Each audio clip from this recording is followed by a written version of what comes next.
Hi, I'm Kari with Connection Centered Parenting. I'm so glad that you're here today. I am looking forward to spending a little bit more time with you today because I want to talk a little bit about repairing boundaries and what that looks like and how we can do that. You see, when boundaries are crossed, it can feel like a total loss of control. But these moments are important to reinforce both connection and respect.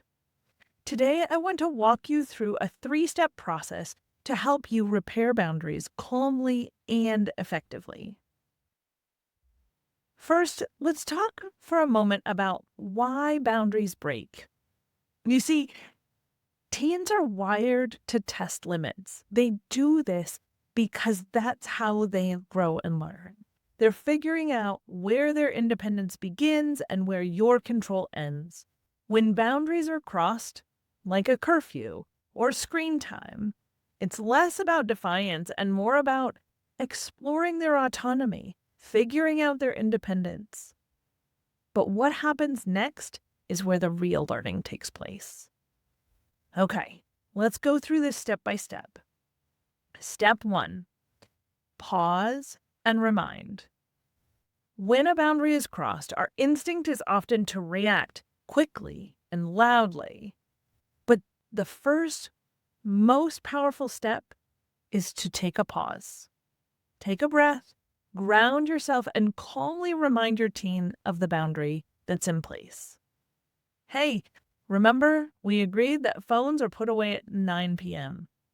It's 9:15 now. That reminder is firm, but not hostile. You're reinforcing the expectation that you've already created, that they already know about, without turning it into a power struggle or an argument. If they push back, you can stay steady. I get that it's hard right now, but we agreed to this, and I'm holding us to that. Step 2, enforce the consequence. Here's where most parents stumble, not because they don't want to enforce consequences, but they feel often it feels too harsh or maybe too difficult. But consistency is what builds trust.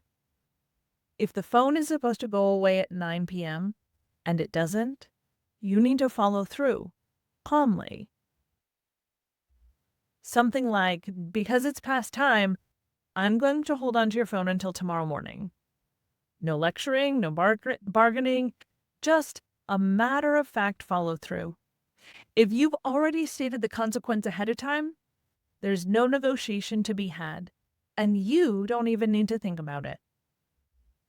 Okay, step 3. Follow up and reflect. This is the step that often gets missed. Once things have cooled off, you need to circle back. This is where the learning happens. Something like, hey, I want to talk about last night. I know it was frustrating to hand over your phone. Can you tell me what was going on for you then? This is not about rehashing the mistake or trying to launch into a lecture. It's about helping them understand why it happened and how they can handle it differently next time. It gives them a voice, and it lets you reinforce the boundary without a fight. Let me give you another example. You see, last week, she blew way past her curfew by an hour. Her parents were angry, but instead of unloading on her right away when she walked in, they waited until the next morning. They sat her down, they reminded her of the curfew, and calmly took her keys for the weekend. On Sunday, they followed up with her. Hey, what happened on Friday night? How can we work together to make sure that that doesn't happen again? She admitted that she lost track of time, and then they worked out a way to check in with each other. The boundary held, and the respect remained. And she even learned a little. So I want you to take a few moments and reflect on some of the more recent situations that you've had to deal with boundaries. Did I pause before reacting? Was I clear and calm in my boundary reminder?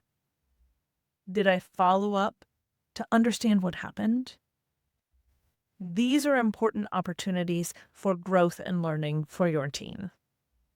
You see, boundaries aren't just rules, they're agreements that keep your relationship strong. When they're broken, it's a chance to reset, repair, and reinforce respect. With calm pauses, clear follow through, and open reflections, you're not just holding a line, you're building trust that lasts. Thank you so much for being here today. I really love having all sorts of interaction. Please share some comments. I love to hear the successes and the challenges. You can get more tips and ideas, lots more information at my website, connectioncenteredparenting.com. Thanks.